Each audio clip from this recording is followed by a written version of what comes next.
The shadow version of Sonic, which has been asleep for 50 years, finally awakens. In this showdown, who will be the ultimate winner?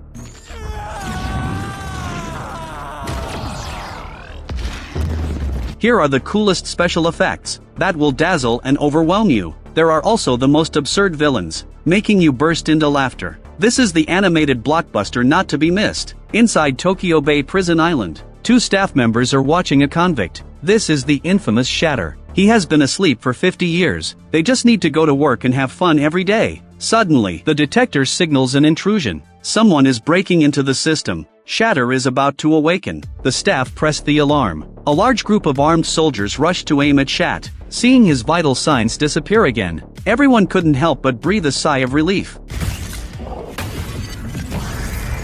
Don't let his cute appearance fool you. This kid can really fight. How can ordinary people compete with someone who has super abilities? In no time, they were all knocked down. Shatter easily broke out of prison. He escaped from the prison island, walking on the seawater. Shatter arrived in bustling Tokyo, braving the heavy rain. He saw the date on a billboard, and realized he had been imprisoned for 50 years. Just as Shatter was in shock, the police arrived on the scene and surrounded him. Unfortunately, no matter how many came, they were no match for Shatter. In Montana, Sonic, along with his good brothers Tails and Knuckles, were currently on vacation. With nothing to do, the 3 brothers had to race to avoid losing their stamina. However, today's race result was a bit surprising. Sonic, who prides himself on his speed, actually lost to his 2 companions. As he was puzzled, he discovered that Tails and Knuckles were merely holograms. It turned out the race was just a ruse. Actually, everyone prepared an anniversary party for him, because today is the day Sonic arrived on Earth. It's certainly worth celebrating. In the afternoon, Sonic took a walk with Tom. They passed by the cave where they used to live. On the wall,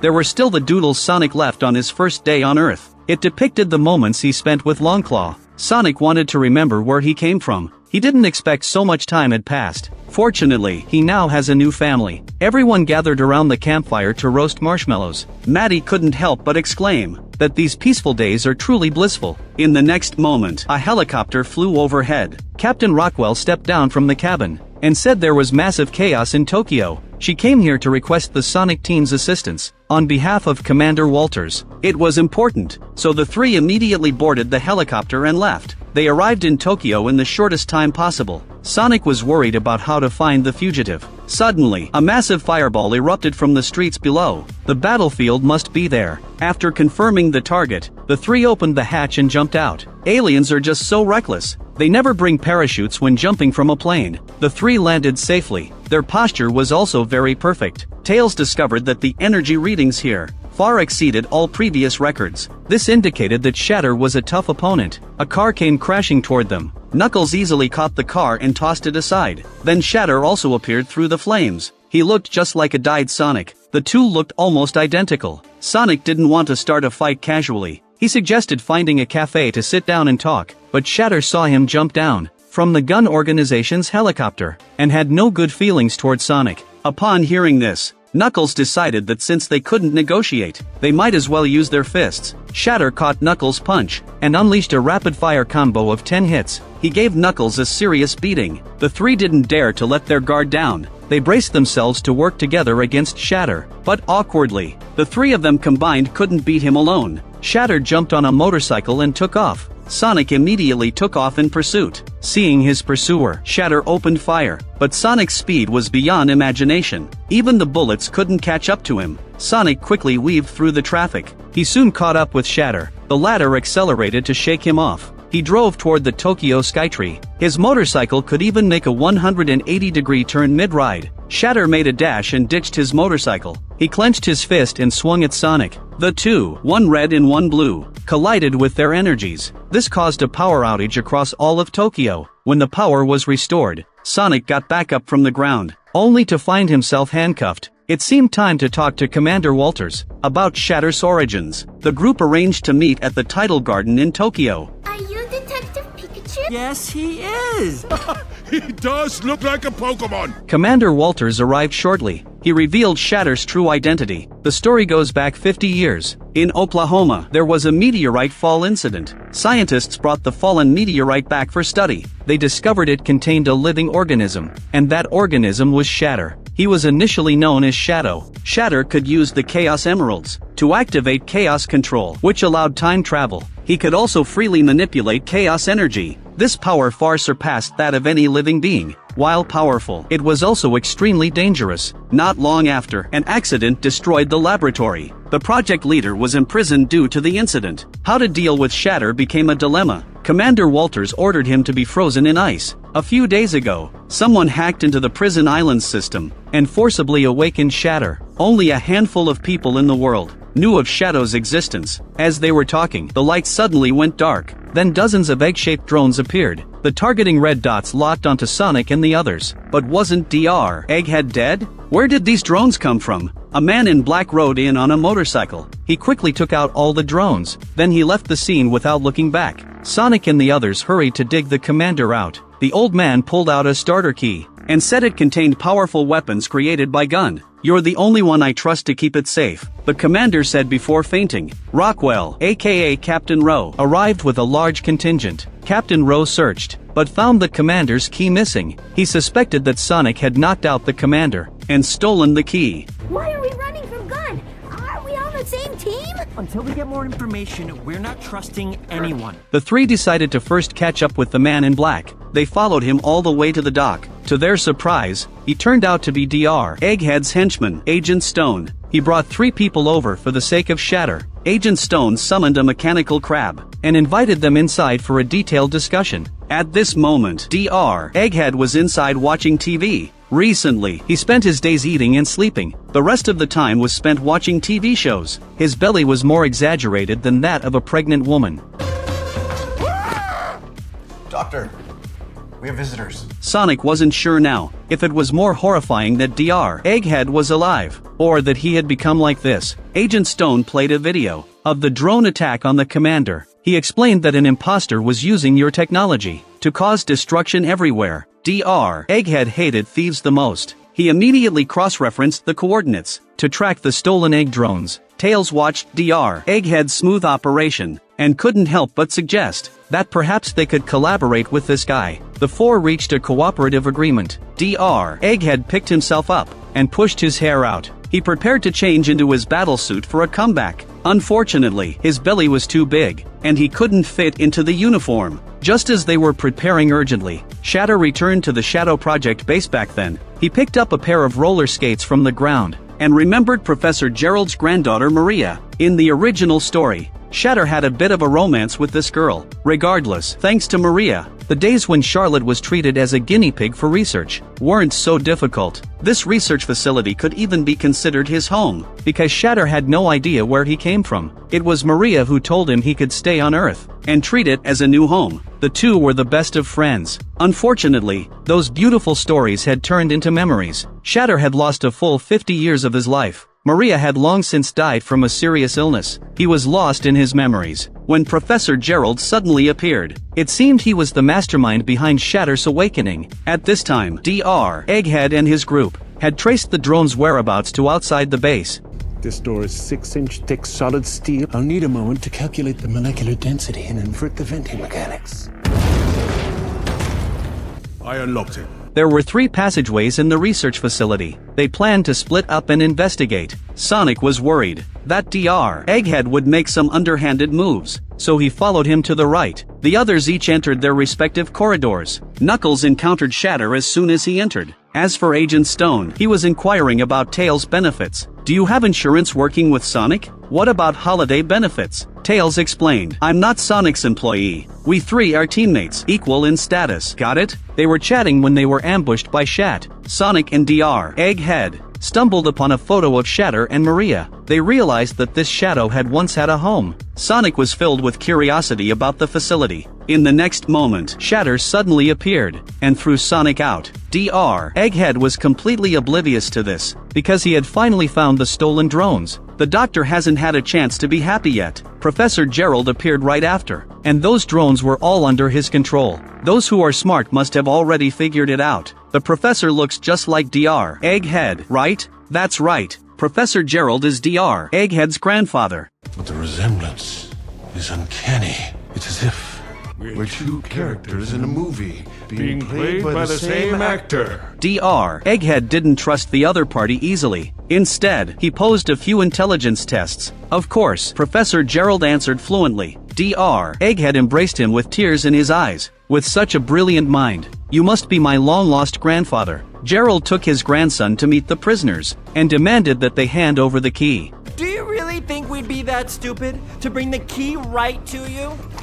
Yup, we're that stupid. In fact, Gerald took the control key, just to reclaim his own belongings. The ultimate weapon mentioned by the commander was the solar cannon designed by Professor Gerald. This device could accurately strike any corner of the Earth. The first place Professor Gerald wanted to destroy was the gun headquarters building. Sonic hurriedly interrupted him. Firing such a powerful weapon could threaten the lives of millions of innocent people. Gerald stated that, besides the control key, they also needed another key. Both keys were required to activate the solar cannon, so the grandfather and grandson planned to head to the gun headquarters to steal that key as well. Before leaving, Shatter created a mini black hole. This could suck in all matter from the base. The three were about to be pulled into the black hole. Knuckles quickly bit the rope with his teeth. Sonic pulled out Tails' teleportation ring and threw it. They seized the opportunity and dove into the portal to escape. The entire mountain where the base was located was absorbed by Shatter's mini black hole. The Stone Agent had planned a route that would take another 4 hours. To reach Gun's London headquarters, Gerald asked his grandson if there was anything he wanted to do. Grandpa will fulfill your wishes during these 4 hours. In fact, Dr. Egghead is just a pitiful person without his parents' company. He wishes to make up for a lifetime of regrets with his grandfather. Stone Agent looked at the happy figures of the two, and had only one thought in his heart. Should I not be here? Meanwhile, Sonic and the others returned to Tom's house to devise a plan. The gun headquarters had a top-notch security system. The entire building was shrouded in an energy shield. There was no way to force their way in. They needed to first hack into their server room to disable the outer shield. However, even after breaking through the first line of defense, there was still a laser hall inside. These high-density red lights could slice a living person into pieces in an instant. Even if they successfully crossed the laser hall, there was an even more dangerous vault waiting behind it. No one knew what kind of traps the vault had. Gun had deleted all relevant blueprints and data, so for this challenge, they could only take one step at a time. 4 hours later, Dr. Egghead and the others arrived in London. Hacking the password and breaching the building was obviously a task for the grandfather and grandson. Dr. Egghead instructed Agent Stone to take care of Shatter. Then he followed his grandfather to get to work. Sonic and his group also arrived in London. Knuckles stood atop Big Ben. In a critical moment, he would break glass to attract attention. Tom and Maddie were responsible for impersonating agents to infiltrate the gun building and find the server room, and then putting the USB drive on it. At that time, Tails would disable the energy shield to allow Sonic to go in and search for the activation key. Tom and Maddie carried a device developed by Tails that could switch their facial features at will. They easily entered the gun building. Maddie was about to use Captain Rowe's face to unlock the biometric lock when the real Captain Rowe happened to pass by. Change faces. Okay, good work. What's going on? Why are you looking at me like that? Maddie quickly gave him a slap. They tricked Captain Rowe and successfully entered the server room. The secure server was located in Rack 7, Cabinet 23. The two immediately plugged in the USB drive. Next, it was up to Tails. Just as Maddie was about to retreat, she noticed another USB still plugged in nearby. At a glance, she recognized its unique design and knew it was Dr. Egghead's. Tails checked the route to the vault. He discovered 2 thermal imaging signals inside. It turned out that Gerald and his grandson had already blended in. Moreover, Tails found the location of the crab. He prepared to teach Agent Stone a lesson, so he opened the gate to flood and flush away the crab. The grandfather and grandson arrived at the laser hall. Dr. Egghead's designed battlesuits were indeed impressive. The two sang and danced, mocking the traps. This bodysuit could bend lasers and thermally deform. It's an essential for covert operations. However, I can't quite understand why the lasers didn't slice their heads off. That's unscientific. As they were about to reach the vault, the breach in the barrier that Tails had hacked had yet to stabilize. Sonic decided to move ahead anyway. He zipped toward the building at lightning speed. On the way, he even cosplayed as the cover of a classic Beatles album. At this moment, the gap in the energy shield was about to close. Tails grabbed Sonic and flung him forward. Though a bit rough, it was effective. Sonic quickly caught up with Gerald and his grandson. The two old men saw him, and immediately quickened their pace. In the next second, they were sucked to the floor. Sonic laughed at them as he approached the key. Unexpectedly, his feet lifted off the ground. Captain Rowe walked in with a remote control. This vault was equipped with variable gravity. For outsiders, moving inside was nearly impossible. She opened the front mechanism and took the second key, allowing fully armed soldiers to rush in and surround them. It seemed it was time for Knuckles to take action. Break glass in case of emergency! Knuckles punched the remote control, causing the gravity of the vault to lose control. Everyone was either crouching down or flying up. The key in Captain Rowe's pocket flew forward. That the damaged wall steel bars were also attracted by the gravity of the ground. If someone was unlucky, they would get impaled beneath. Captain Rowe couldn't worry about that. She pushed her subordinates aside to grab the key. Just as she was about to touch it, gravity pulled her down hard. The key fell between her and Dr. Egghead. They could only inch forward. Gerald was about to cheer on his grandson. Unexpectedly, his dentures were sucked to the floor. At this moment, the rebar above was closing in on Tom and Maddie. In a critical moment, Sonic curled up and unleashed tremendous energy, breaking through the gravel and successfully closing the imbalanced gravity field. Captain Rowe snatched the key. Gerald quickly stuffed his dentures back in his mouth. Tom saw Captain Rowe leaving with the key. He transformed into the commander to chase after her, and intended to trick her into giving up the key. After successfully getting the key, Tom notified Sonic to retreat. Before he could finish speaking, Shatter arrived on the scene. As soon as he saw the commander, he got angry. He clenched his fist and swung at her. However, in the next second, Tom reverted back to his original form. When Sonic arrived, he saw Tom lying on the ground. This made it impossible to explain. Shatter quickly left the scene and handed the key to Professor Gerald. The three arrived at the location of the solar cannon. The professor had even prepared 2 new suits. Dr. Egghead was overjoyed. Agent Stone crawled out of the sewer. He immediately contacted Dr. Egghead and said, "While I was chatting with Shatter earlier, he inadvertently revealed some information. Gerald is not honest with us. His plan goes far beyond eliminating the gun building." Agent Stone was loyal to the core. But unfortunately, Dr. Egghead wasn't interested at all. The grandfather and grandson used the key to activate the solar cannon. The massive weapon rose into the sky. Sonic watched as Tom was sent to the hospital. The only way to defeat Shatter now was to use the Master Emerald. But Knuckles, as the guardian of the Emerald, would never allow anyone to use it. As it seemed they were about to fight, Knuckles ultimately compromised. After all, he had vowed to trust his partners. However, Knuckles did warn Sonic that the Master Emerald was guarded by a terrifying warrior. Okay, Wade. All comes down to this. Last few seconds. Perhaps only Knuckles in the whole world believed that Wade can guard the Master Emerald. Sonic entered his super form. With the help of the Master Emerald, the solar cannon also positioned itself above the Earth. Shatter couldn't help but ask the professor, "Is this really what Maria wanted?" Gerald urged Shatter not to waver in his beliefs. "Remember what they took from us." Shatter recalled the day the accident happened. Gun wanted to take him from the professor, and Shatter didn't want to be separated from Maria, so they ran away together with the professor. The gun soldiers recklessly opened fire. They shot and exploded the energy reserves of the base. The violent explosion turned everything to ashes. Maria, who was already severely ill, died on the spot. Shatter injected the energy core into the cannon. This power would annihilate everything within a 25,000-mile radius. Dr. Egghead was unhappy about this. "If the Earth is gone, where will I live?" Gerald straightforwardly confessed, "You aren't Maria. The moment I lost her, there would be no more family. Only by destroying this world that took her away. Can Maria's death hold any meaning?" Dr. Egghead was very saddened. At this moment, the cannon had fully charged. The weapon would be fully powered in 10 minutes. Meanwhile, Sonic came crashing in like a missile. He grabbed Shatter and pressed her towards Earth to avenge Tom. Shatter unleashed the emerald from within himself. The two rushed toward the Chaos Emerald simultaneously. Both entered their super forms. The upgraded Shatter was incredibly powerful. He caught Sonic and gave him a severe beating. The two fought fiercely. They ran amok all over the Earth. The special effects during this fight were spectacular. At this moment, Shatter insisted on bringing up the unconscious Tom. Sonic was furious. He drove Shatter from Earth to the moon, and even shattered his super form. Sonic was about to deliver a final blow, when he suddenly remembered what Tom had said. You didn't let your pain change who you are.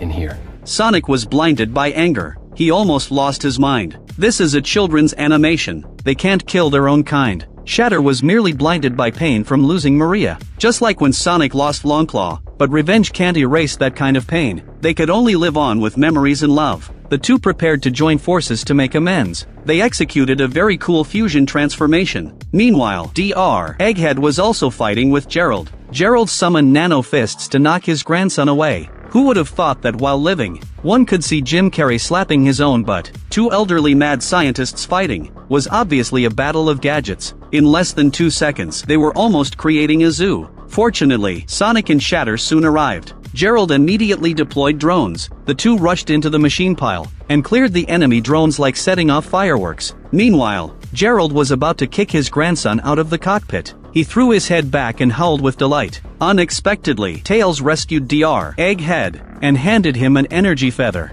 He gave Gerald a whack on the backside. Now the only issue was stopping the cannon, because time was running out. Sonic and Shatter decided to fly over and used their bodies to block the beam, buying time. Dr. Egghead seized the chance to redirect the beam. The laser grazed past the Earth, chipping off part of the moon. Due to excessive energy consumption, Sonic fell toward the Earth. Tails pulled out the last ring and urged Knuckles to throw him out to save Sonic. At the same time, Dr. Egghead realized that the reactor core was overloaded. The cannon would eventually explode. The radioactive material would destroy the Earth. Shatter instructed the doctor to stabilize the reactor. He would find a way to push the cannon away from the Earth. Shatter unlocked the control bracelet and dragged the cannon for relocation. Meanwhile, Dr. Egghead started a live broadcast. He said goodbye to Agent Stone before the explosion. Though the doctor had no family, Agent Stone had always stood by his side. In the end, Shatter and the doctor sacrificed themselves together to keep the exploding cannon away from Earth and save the lives of all humanity. The three return to their peaceful lives,